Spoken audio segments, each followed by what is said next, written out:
जय श्री कृष्णा। स्वागत है आपका गहरे आत्मिक ज्ञान में। दोस्तों, श्री कृष्ण जी ने नारद जी को बताए उल्टा स्त्री के 5 लक्षण। तो चलिए कहानी शुरू करते हैं। मित्रों, एक बार नारद मुनि पृथ्वी लोक का भ्रमण कर रहे थे। तभी उन्होंने धरती लोक पर एक अद्भुत दृश्य देखा। यह देख के नारद मुनि का मन विचलित हो उठा और उनके मन में प्रश्न उठने लगे। नारद मुनि इन प्रश्नों को लेकर भगवान भोलेनाथ के पास जाते हैं, क्योंकि नारद जी भगवान भोलेनाथ को अपना गुरु मानते थे। नारद जी भगवान भोलेनाथ से मिलने कैलाश पर्वत पर पहुंच जाते हैं और भगवान भोलेनाथ को प्रणाम करते हैं। फिर भोलेनाथ पूछते हैं, क्या बात है महर्षि नारद, आज किस प्रयोजन से कैलाश पर आना हुआ? फिर नारद जी ने कहा, प्रभु, आज मैंने पृथ्वी लोक पर एक ऐसा दृश्य देखा जिसे देखने के बाद मेरा मन विचलित हो उठा। मैंने देखा पृथ्वी लोक पर अधिकांश स्त्रियां अपने पति को धोखा दे रही हैं, किंतु कुछ स्त्रियां पतिव्रता भी हैं।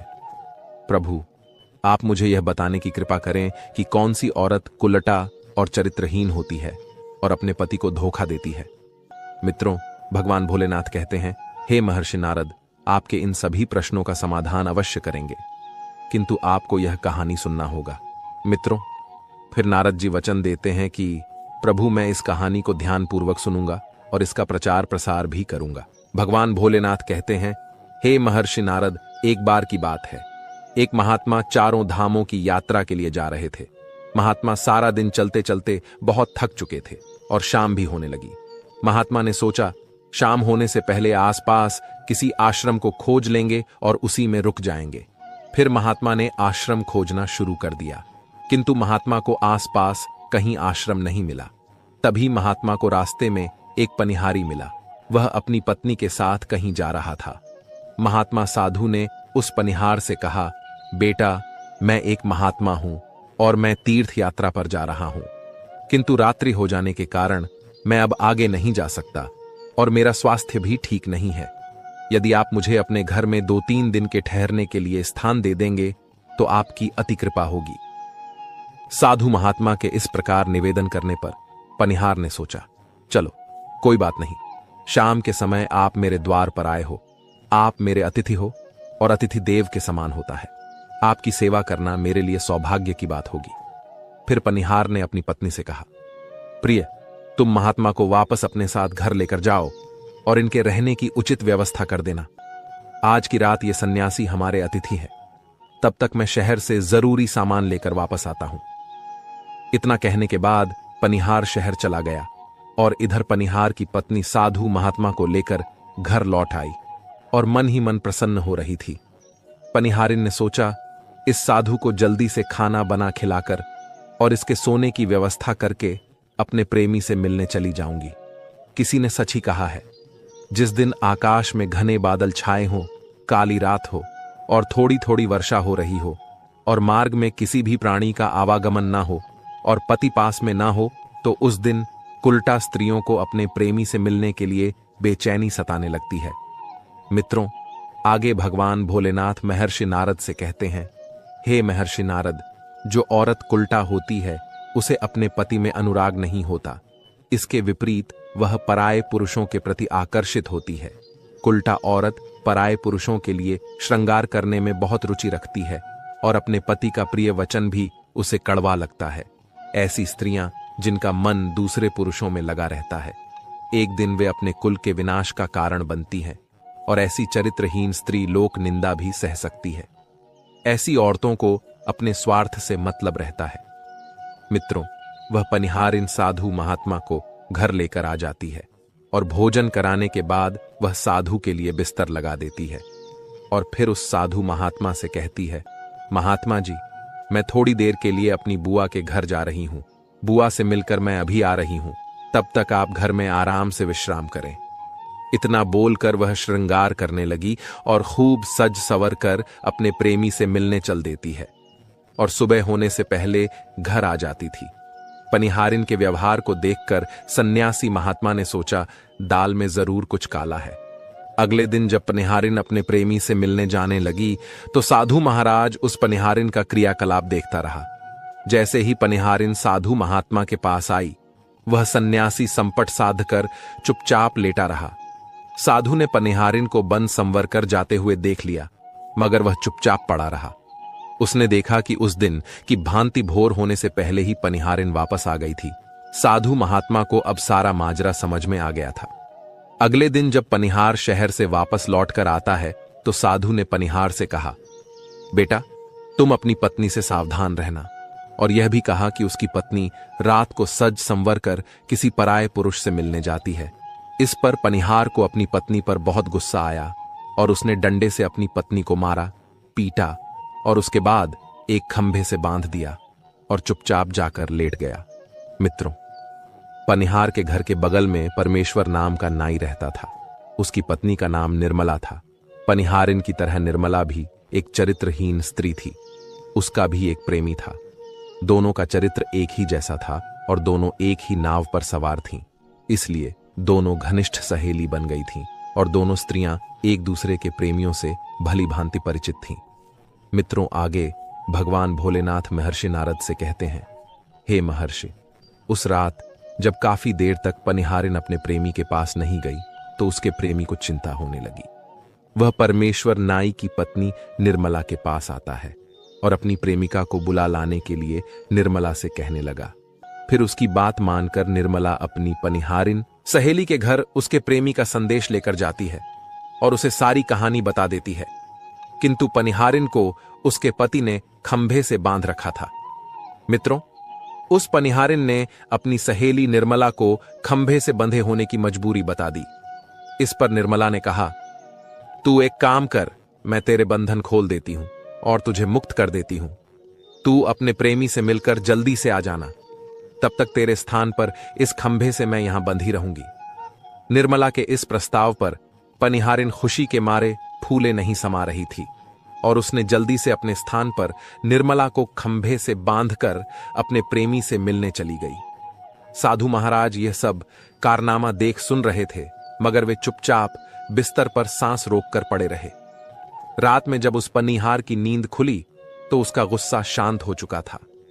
उसे अपनी पत्नी पर थोड़ी दया आई और उसने सोचा कि उसने आज कुछ ज्यादा कठोर रूप धर लिया था। उसने सोचा अब उसे खोल देना चाहिए। वह अपनी पत्नी को बंधन से खोलने के लिए उठा, परंतु फिर वह अचानक से रुक गया और उसने मन ही मन सोचा, अगर वह फिर से अपने प्रेमी से मिलने चली गई तो अब इस सवाल का कोई जवाब नहीं था उसके पास। फिर उस पनिहार ने सोचा कि इस बार यदि वचन दे दे कि वह अपने प्रेमी से मिलने नहीं जाएगी, तब वह उसे खोल देगा। मित्रों, आगे भगवान भोलेनाथ महर्षि नारद से कहते हैं, हे महर्षि, उस पनिहार ने अपनी पत्नी को बिस्तर पर से आवाज लगाई, उल्टा, औरत, अगर तू मुझे यह वचन दे कि आज के बाद तू अपने प्रेमी से मिलने नहीं जाएगी तो तुझे मैं इस बंधन से मुक्त कर दूंगा। मित्रों, अब पनिहार को कौन बताए कि खंभे में उसकी पत्नी की जगह उसकी सहेली निर्मला बंधी है। निर्मला पनिहार की आवाज सुनकर डर गई। उसने सोचा यदि वह कुछ भी बोलेगी तो उसकी आवाज से पनिहार को पता चल जाएगा कि वह उसकी पत्नी नहीं कोई और है, तो फिर सारा भांडा ही फूट जाएगा। इसलिए वह कुछ नहीं बोली और चुपचाप खड़ी रही। उसके इस तरह चुप रहने पर उस पनिहार को गुस्सा आ गया और गुस्से में आकर उसने पास में रखा चाकू उठाया और अपनी पत्नी के ऊपर फेंक कर मारा। चाकू सीधा जाकर उसकी पत्नी के कान पर लगा और कान कट गया। मित्रों, परमेश्वर नाई की पत्नी निर्मला अंदर ही अंदर सारा दर्द सहन कर गई, मगर उसके मुंह से आवाज बाहर नहीं आई। चाकू फेंक कर मारने से पनिहार का गुस्सा थोड़ा ठंडा हो गया और वह फिर से सो गया। साधु महात्मा यह सब कारनामा देख रहे थे। उधर पनिहार की पत्नी अपने प्रेमी से मिलकर जल्दी ही वापस आ गई और जल्दी जल्दी अपनी सहेली निर्मला के बंधन खोले। फिर उसने निर्मला की ओर देखा तो उसका कान कटा हुआ था और वह दर्द से परेशान थी, किंतु वह कुछ बोल नहीं पा रही थी। फिर पनिहारिन ने पूछा, ये सब कैसे हुआ? तो निर्मला ने सारा वाकया सुना डाला। पनिहारिन यह देखकर और सुनकर बहुत क्रोधित हो उठी, किंतु वह कुछ भी नहीं कर सकती थी। थोड़ी देर बाद निर्मला अपने घर को चली गई और पनिहारिन फिर से उसी खंभे से बंधी खड़ी हो गई। साधु बाबा चारपाई पर पड़े पड़े दोनों कुलटा स्त्रियों के कारनामे देख रहे थे। थोड़ी देर बाद पनिहार की नींद खुली तो उसने अपनी पत्नी से फिर कहा, देख, तेरे पास अभी भी समय है, तू मुझसे सच सच कह दे और मुझे यह वचन दे दे कि तू फिर कभी भी अपने प्रेमी से मिलने नहीं जाएगी। यदि तूने वचन नहीं दिया तो जिस प्रकार मैंने तेरा कान काटा है उसी प्रकार अब की बार तेरे दोनों हाथ काट देंगे, तब तेरा घर से निकलना भी मुश्किल हो जाएगा। अपने पति की यह बात सुनकर वह डर गई। फिर उसके षड्यंत्रकारी मस्तिष्क में एक युक्ति सूझी। उसे भली भांति पता था कि कान उसका नहीं बल्कि उसकी सहेली निर्मला का कटा है, और यह बात पनिहार को नहीं पता। पनिहारिन ने सोचा इस नासमझी का फायदा उठाना चाहिए। तब उसने अपना त्रिया चरित्र दिखलाते हुए नाटक करना शुरू कर दिया और जोर जोर से रोना शुरू कर दिया और रोते हुए बोली, तुम सभी मर्द एक जैसे होते हो, तुम सब निर्दयी और बेरहम होते हो। तुमने आज मुझ पर झूठा इल्जाम लगाकर मेरा कान काटा है। मैं कोई कुलटा स्त्री नहीं हूं और ना ही चरित्रहीन स्त्री हूं। मैं एक पतिव्रता स्त्री हूं और मैं आज तुम्हें यह साबित करके दिखा दूंगी कि मैं कितनी सती नेक और पतिव्रता हूं। इतना कहकर पनिहारिन ने आसमान की ओर देखा और चीख चीख कर कहने लगी, हे प्रभु, हे समस्त देवी देवताओं और ब्रह्मांड की सभी 10 दिशाएं, आप मेरे साथ न्याय करो। मैं तन मन और वचन से एक पतिव्रता और सती स्त्री हूं। यदि आपकी नजरों में मैं पवित्र हूं और यदि मैंने किसी अन्य पुरुष की इच्छा ना की है तो मेरा कटा हुआ कान फिर से जुड़ जाए। और एक पतिव्रता स्त्री क्या होती है यह समस्त संसार के पुरुषों को पता चल जाए। मित्रों, इतना कहने के बाद पनिहारिन चीख पड़ी, मेरा कान फिर से जुड़ गया, मैं पहले जैसी हो गई। हे भगवान, तेरा बहुत बहुत धन्यवाद जो आज तूने एक पतिव्रता स्त्री की लाज रख ली और मुझ पर कुलटा होने का झूठा आरोप जो मेरे पति ने लगाया था उसे झूठा साबित कर दिया। मैं आपका यह उपकार जिंदगी भर नहीं भूलूंगी। मित्रों, थोड़ी देर बाद सुबह हो गई। पनिहार को अपनी पत्नी की बातों पर विश्वास नहीं हुआ, इसलिए वह उसके पास गया और उसके कान को हाथ से छूकर देखा। वह पहले जैसी ही थी। वह डर गया। उसने जल्दी से उसके बंधन खोले और उससे क्षमा मांगने लगा और उसे देवी की तरह पूजने लगा। पनिहार बार बार अपने आप को कोसने लगा और अपनी गलती पर पछताने लगा। मित्रों, आगे भगवान भोलेनाथ महर्षि नारद से कहते हैं, हे महर्षि नारद, उधर परमेश्वर नाई की पत्नी निर्मला ने अपने कान पर कपड़ा इस प्रकार से बांध लिया कि कान किसी को दिखाई ना दे। मित्रों, सुबह होने पर परमेश्वर नाई जब रोज की भांति हजामत करने के लिए अपनी दुकान जाने लगा तो उसने अपनी पेटी संभाली तो उसमें से एक बड़ा वाला उस्तरा गायब था। उसने अपनी पत्नी निर्मला से कहा कि बड़ा वाला उस्तरा ला दे। निर्मला ने अपना षड्यंत्र रचते हुए परमेश्वर नई की तरफ गुस्से से उस्तरा की जगह चाकू फेंक दिया और कहा, यह ले अपना बड़ा वाला उस्तरा। यह देखकर परमेश्वर नाई को क्रोध आ गया और उसने वही चाकू निर्मला की तरफ फेंक कर मारा। मित्रों, निर्मला की यह चाल कामयाब हो गई। वह यही तो चाहती थी। उसने चाकू हाथ में पकड़ा और जोर जोर से चिल्लाने लगी, मेरा कान काट दिया, मेरा कान काट दिया, कोई तो मुझे इस निर्दयी व्यक्ति से रक्षा करो। उसकी आवाज सुनकर पड़ोसी आ गए और वहां भीड़ लग गई। लोगों ने देखा कि निर्मला का कान कटा हुआ है और उसने हाथ में चाकू ले रखा है और जोर जोर से विलाप करते हुए कह रही है कि उसके पति ने उसे बदचलन बताकर बेवजह ही चाकू मारकर कान काट दिया है। मित्रों, लोगों ने निर्मला की बात सही मान ली और बेचारे परमेश्वर नाई की खूब पिटाई कर दी। इससे भी मन नहीं भरा तो निर्मला राजा के दरबार में जाकर उसकी शिकायत करती है। फिर थोड़ी देर में राजा के सिपाही आते हैं और परमेश्वर नाई को बंदी बनाकर राजा के समक्ष प्रस्तुत करते हैं। राजा ने दोनों को दरबार में आमने सामने खड़ा किया और नाई से पूछा, तुमने अपनी पत्नी का कान क्यों काटा? डर के मारे नाई कुछ नहीं बोला।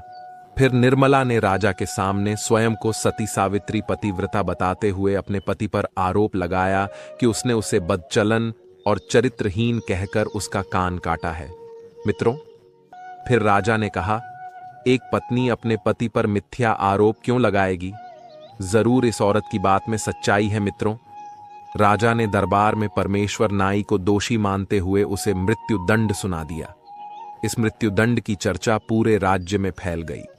मित्रों, पनिहार के घर में ठहरे हुए साधु महात्मा ने भी जब परमेश्वर नाई को मृत्युदंड की बात सुनी तब वह विचलित हो गए। साधु महात्मा को उन दोनों स्त्रियों के षड्यंत्र का संपूर्ण ज्ञान था, जिसकी चपेट में एक निर्दोष व्यक्ति बेचारा नाई आ रहा था और उसे अपनी जान गंवानी पड़ रही थी। साधु महात्मा से रहा नहीं गया और वह राजा के पास जाते हैं और दोनों कुलटा स्त्रियों के षड्यंत्र को राजा से बताते हैं। उसके बाद राजा ने पनिहारिन को और परमेश्वर नाई की पत्नी निर्मला को दरबार में लाने का आदेश दिया और क्रोधित होकर बोले, सच सच बताओ, अन्यथा तुम्हें मृत्युदंड दिया जाएगा। फिर दोनों डर के मारे पूरा घटनाक्रम राजा को बताती है। अब मामला पूरी तरह से साफ हो चुका था। दोनों कुलटा स्त्रियों का अपराध सामने आ गया था और परमेश्वर नाई निर्दोष सिद्ध हो गया था। इस षड्यंत्र के लिए दोनों कुलटा स्त्रियों को आजीवन कैद में डाल दिया गया और साधु महात्मा तीर्थ यात्रा के लिए चले जाते हैं। फिर भगवान भोलेनाथ कहते हैं, हे महर्षि, इस कहानी को सुनने के बाद आपको सभी प्रश्नों का उत्तर मिल गया होगा। महर्षि नारद ने कहा, प्रभु, आपके मुख से सुनकर मैं धन्य हो गया। मित्रों, शास्त्रों में कहा गया है, पुरुष का भाग्य और स्त्रियों का चरित्र देवता तक नहीं जान पाते। ऐसे में हम मनुष्य इसको कैसे जान पाएगा। प्रिय मित्रों, आपको यह कहानी अच्छी लगी हो तो कमेंट में जय भोलेनाथ अवश्य लिखें। धन्यवाद।